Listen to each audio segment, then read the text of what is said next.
Hello and welcome back to Operations with Void. I'm your host, Forgotten Void, and this week we are going to be going over the Arctic Convoy battle mode.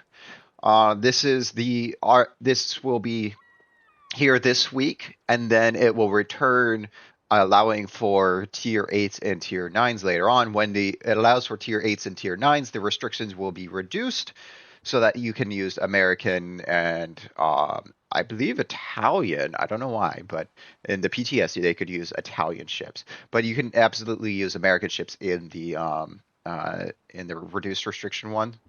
Um, but for now, we're going to we're going to talk about the this week. So because a lot of people seem to have difficulty in choosing ships at this tier because a lot of people either don't play this tier that much or don't even have ships at this tier. So I do see a lot of people in rentals so far. Anyways, so what makes a good ship for Arctic Convoy? One of the things is having depth charges, ship-based depth charges, because at the very end, one of the requirements is you need to clear out minefields, and so Makarov is and Molotov is actually pretty decent because she has a lot of ship-based depth charges. She really does not like. She has the same as a destroyer, so pretty much all destroyers also go with that. Another thing is speed. So like maneuverability here, 36 knots. Molotov has good speed. Uh, so because the transports themselves actually move very quickly, so you want to have good speed. And in fact, I would actually on her put the speed flag, so that gets her up to 37.8 knots. So Molotov is good at there. The last thing is DPM.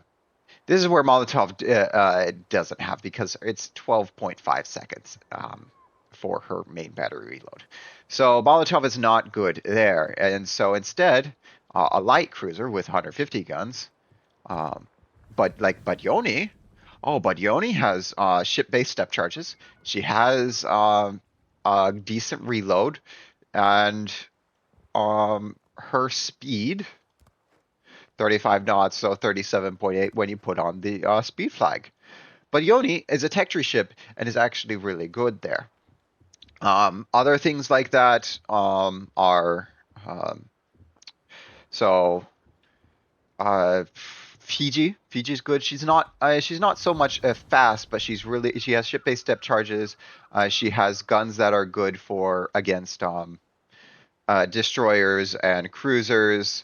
Um, And battleships, I would say anything that's a good fast and secondary. So that would basically Renown 44 is the best ship there. Anything else, I would say something that's fast and good against cruisers and destroyers. So actually, in this case, Strasbourg, because she has a main battery reload booster, therefore she has a good main battery.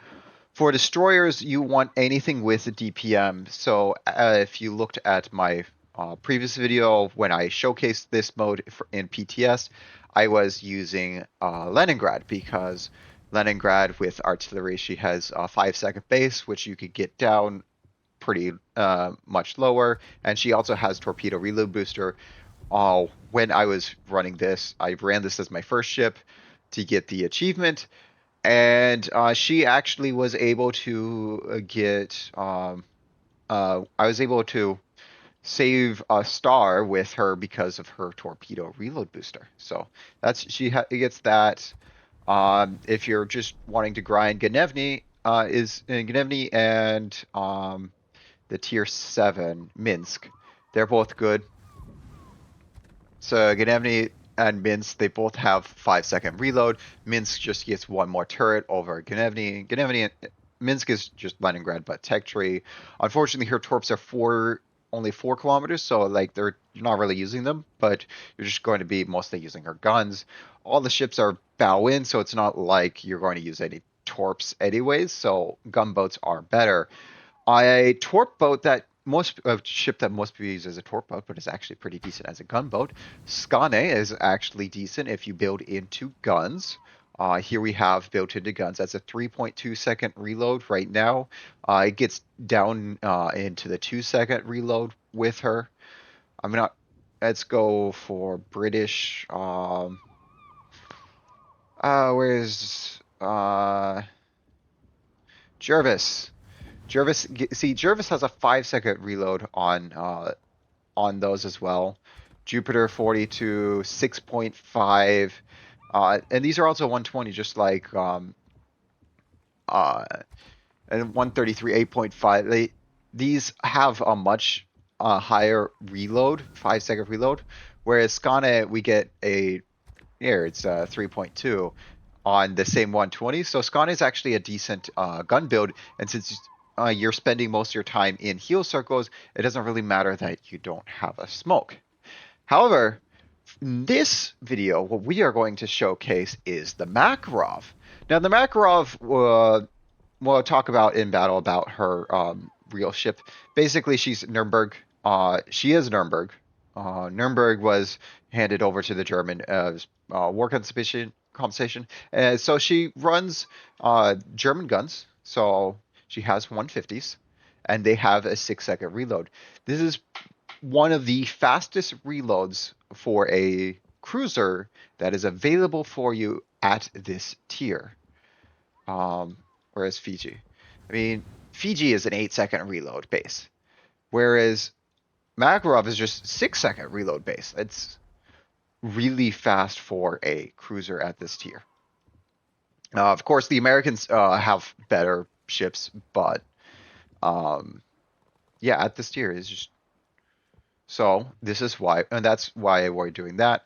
Legal, she 9-second reload, but has a main battle reload booster.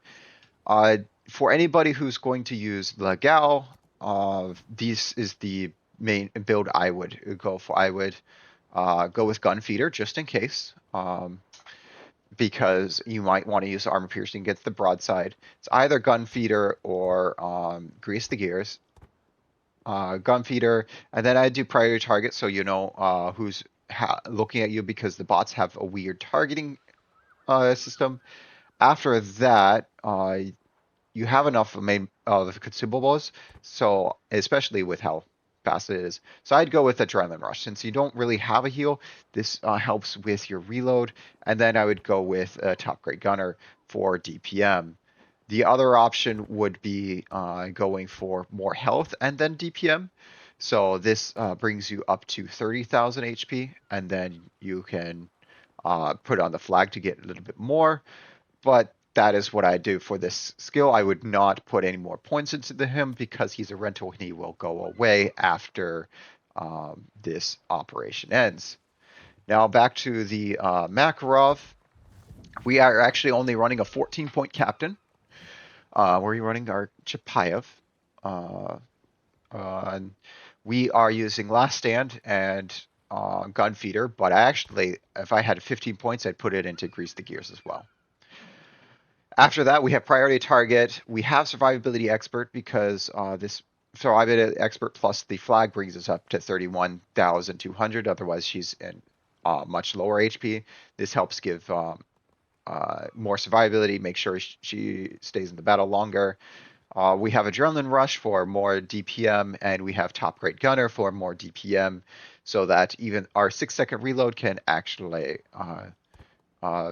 do better. As you see, the 180 turn time is 23 seconds. It's not fast, but it's not slow. But this would actually help a little bit by bringing it down to 20 seconds. With that, all that said, we'll go ahead and hop into battle. So here we have Lugdum, Glitch using Lugdum, Solitude using a Fiji, Hawks is using Belfast, I'm the Makarov. There we have someone using a Molotov, a Dunkirk, and a Sinom. So, yes, we are in a division. 3 of us are in voice together. Glitch is not. Otherwise, I would have told him not to bring the Lugdium because that is just a European version of the French Tier 7 battleship Lyon. It's on the slower side. It's not fast. So, and yeah, it has a lot of guns. That's about it. So, I mean, you could, I guess, build them into secondaries, and they are okay in secondaries, but it's mostly they just throw out a lot of shells. They're not good in accuracy. The big issue they have is they're just slow, unlike the others. So so when you start out, there's three things that you need to do. One is kill ships. That should be obvious. Two, you need to get to you need to scout an area. So that you only have a short amount of time, which is 3 seconds. And honestly, this secondary seems poorly thought out because there's already enemy ships. Why do you need to scout for enemy ships when you're already facing enemy ships immediately? Like if the spot was like right here, and once you get here, a bunch of enemy ships spawn in, or they don't, or whatever, that'd be not interesting. But now it's the last thing that you need to do, and this is actually from the main objectives, is you need to get to the transports. And once you get to the transports, they have a circle around them, and in that circle, any ship in that circle gets a heal. But also, a ship needs to stay in that circle in order for the transport to move. So if someone goes out of the circle, the engine and steering on the transport just stop. It goes all full neutral, meaning that this transport will actually drift off path a little bit if someone exits the circle. Another thing, and one of the secondaries is actually ensure the transport reaches the rendezvous point, which is here, without stopping. So you need to make sure that at least one transport always has someone in there. But the last objective is ensure all transports reach the rendezvous point before time runs out. Pretty much means that all of them need to have somebody in escorting them at all times. So the main objective is escort the transports. I mean, yes, you have to kill enemies while at it, otherwise they'll kill you. But the main thing is escorting the enemies to the rendezvous point. Once the rendezvous point, the things happen, and we'll get to that at that time. But for now, we're just going in, and what we're doing is that we're actually going on a line to go there, to the next transport. And this is where like Glitch kind of messes up. He goes here and then kind of beaches himself. If he went up, he could have got the secondary there and just kept on moving. But he focused tunnel visioned onto this. And so this is one of those cases where, yes, I'm in a division, but it's not so much that the division is helping me. They're here to let me carry them, which I don't mind. Like, you know, if you see me online, and yes, I am on NA. If you see me online, you can shoot me a message, say, hey, I want to division with you, or hey, do you have time for some ops or that stuff, or hey, can you carry me through this operation? I can't do it. It's fine. Unfortunately, as this video comes out, I will be actually not online for the next 3 months. No, I'm sorry, 3 weeks. I would not be on for the next at least 3 weeks. So while that it is an open invitation, it's an open invitation when I'm at home and have my computer. So I will have videos coming up, and hopefully while I'm away, but there might be a period of time when I run out of pre-recorded videos, and you'll just have to wait until I get back home and can record another video. So, anyways, as you can see, the 6 second, well, actually less than 6 second reload. Now it's 5.4 second reload. We're swapping to armor piercing because, ooh, Munich broadside. Oh, there's some citadels. And there we go. So a lot of times the enemies are bowing in. That's when you want to be shooting HE. And so since, I mean, we have 25 millimeters of pen, that is enough for most ships. The exceptions would be like that Hipper. You want to make sure we're on the, we're aiming at the superstructure for Hipper. I just did a turnaround because I noticed that the transport here did not start moving. So I'm moving up for this transport. And as you saw, Molotov and Makarov, not Molotov, Makarov and Nuremberg have 360 turrets now. And so because of that, since we have the 360-degree turrets, we can have the guns always facing where we want, no matter where we're going. In real life, they didn't have it wasn't so much 360, but they had like 580-degree turrets. Like they could turn around up to a certain point. After that, you know, then you have to unwind because you still have wires and such. Here we are. The Hydro saying, "Hey, there's torps."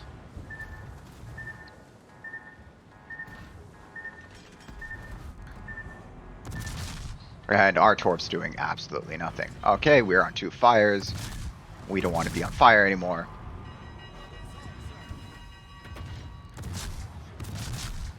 Belfast there is another really good ship for this if you have the tier 7 Belfast. However, not many people have it. Renown 44. That Renown 44 is probably one of the best ships for this mode, just because it has speed and it has DPM. Belfast has DPM and radar. Makarov has DPM.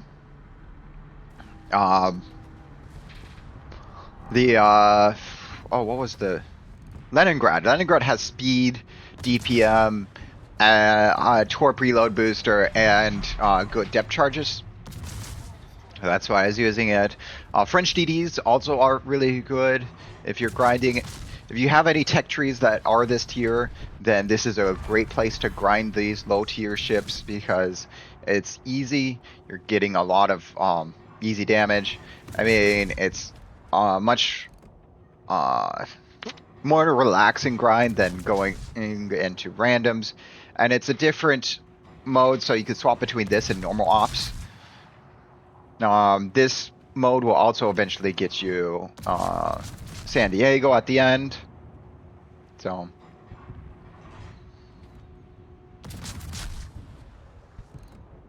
but yeah, no. So Makarov is actually it's a real ship. It's Nuremberg was being a real ship, was given to Russia as part of the war compensations at the end of World War II, and then Russia turned her into Makarov. They did some refitting, and I think, but yeah, this is just this is technically this is a post-war ship, so I'm using a post-war ship, an early World War II era thing, so that is kind of silly, because this is not a ship that would be, I mean, it would be in this area, it would be on the German side as the Nuremberg. Another thing why tankiness doesn't really matter in this mode is because all the enemy ships, they have high penetration. So the lowest penetration you are going to see is 26 millimeters.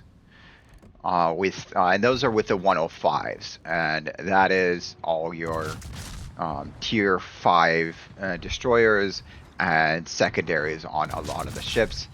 After that, the next penetration, you have the 150s and 152s, which are going to penetrate 37 and 38 millimeters. Then you have the Hipper that has 54 millimeters of penetration with the HE. So really, it doesn't really matter with your armor. They're German ships, they're going to pen you, no matter what. Yeah, they'll do less damage, but they're always going to pen. It's less but consistent damage. So that is why getting rid of the ship is the best way. So DPM over everything.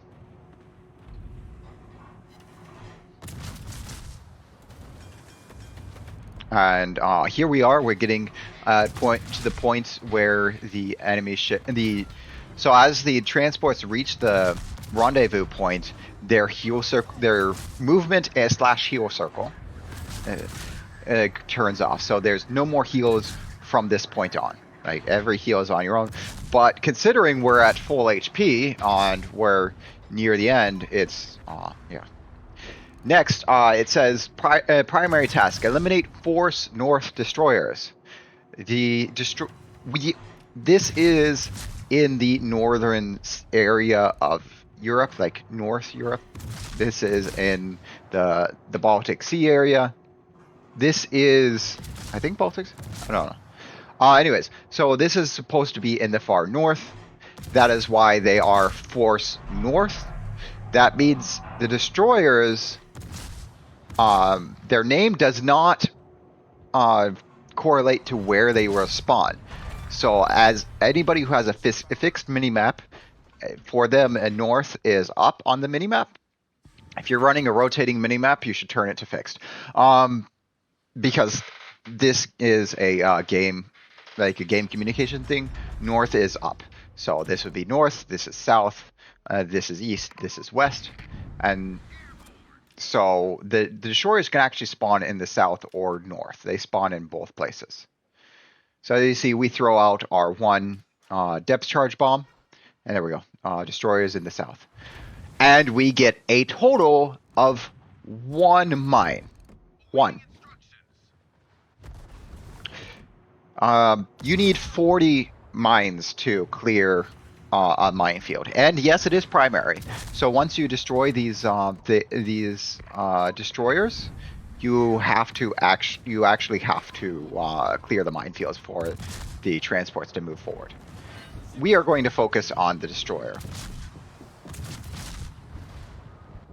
Hey, we got 2 mines with that one. So an average of 25 planes drops with only 1 reload. There's really no point for you to use air-based depth charges on those. Molotov is over there clearing out that with ship-based, and Solitude's going the other with Fiji, also using ship-based. Molotov is also flooding for some reason.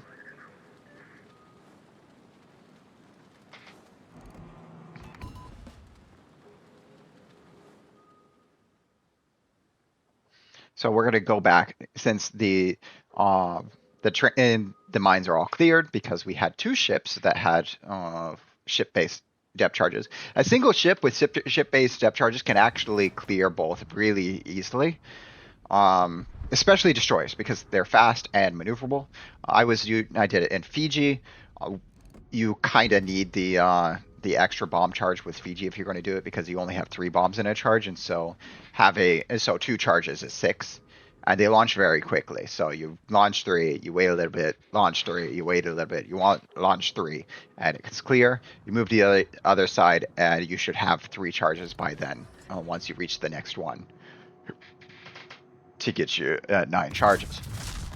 Whereas a destroyer, especially the tier 7s with 10 bombs, can usually 1 charge per minefield.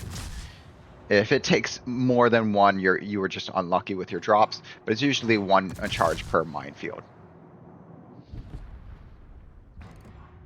Another thing that Makarov is really good at is it actually has good range. 16.3 kilometers at tier 6 is a really good range, and so here we are at tier 6. And lastly, because we are running a tier 6 instead of a tier 7, and we get more experience from the enemy, so more economy rewards, more experience, because we're not getting as much of a reduction from XP and econ rewards for shooting such a lower tier ship. So as a Makarov, we get a little bit more. I mean, it's not that much more. It's not. If you have a tier 7 premium, you should base your desire based on that. It's just, a benefit that we have as a tier 6.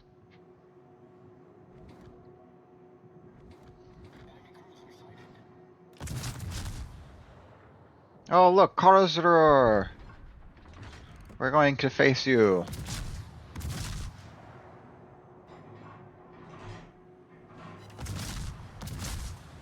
We were going to shoot our armor piercing at you, but then you turned in, so now we're just going to shoot high explosive at you, since we actually have better DPM.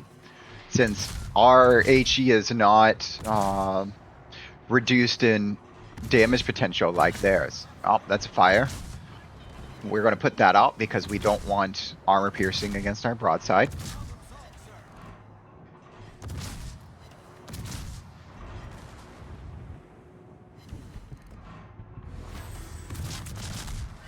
See if we can get a good pens with armor piercing.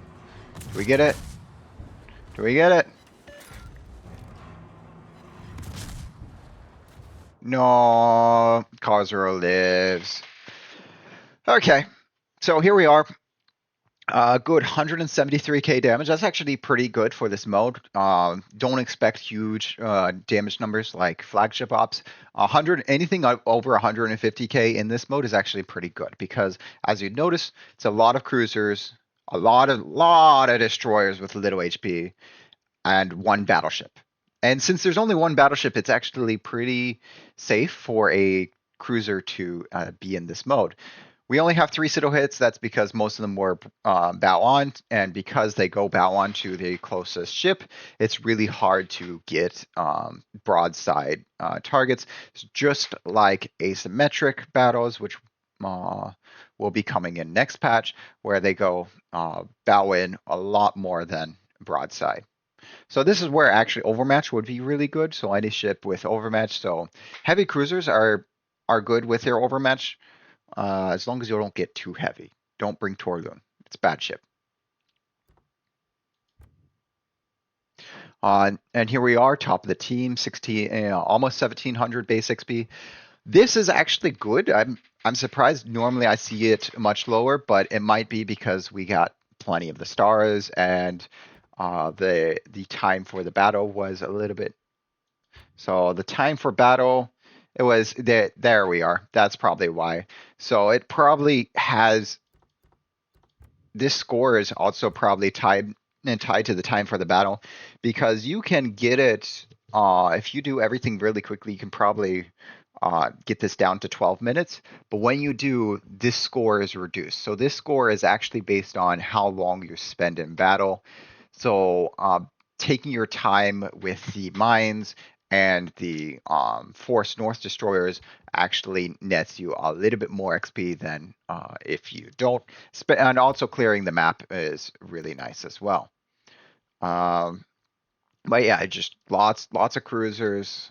Yeah, you have tier 4 cruisers, tier 5 cruisers. And these are ones you can overmatch with. If you are using a heavy cruiser, you can overmatch these. So your 150s can actually overmatch. What can they over? I believe they can overmatch tier 5 destroyers. I believe the 150 armor piercing can overmatch tier 5 destroyers. Please write in the comments if you're on. I do remember that being a tactic for Narai, being able to overmatch the nose of destroyers that were guarding stuff. So that would be somewhere to use armor piercing, but high explosive work, explosive work everywhere. Armor piercing is conditional, but Fiji has that ability of just destroying the destroyers. So for us, we're using greens, and actually this is very comparative to ops with how much money we're making. So it's, do you want to play this or do you want to play ops? It's kind of the same for economy. This just has stars that you can get to get.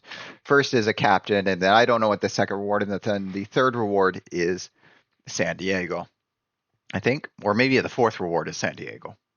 Anyway, so you have different rewards at the end of each of the missions for this. So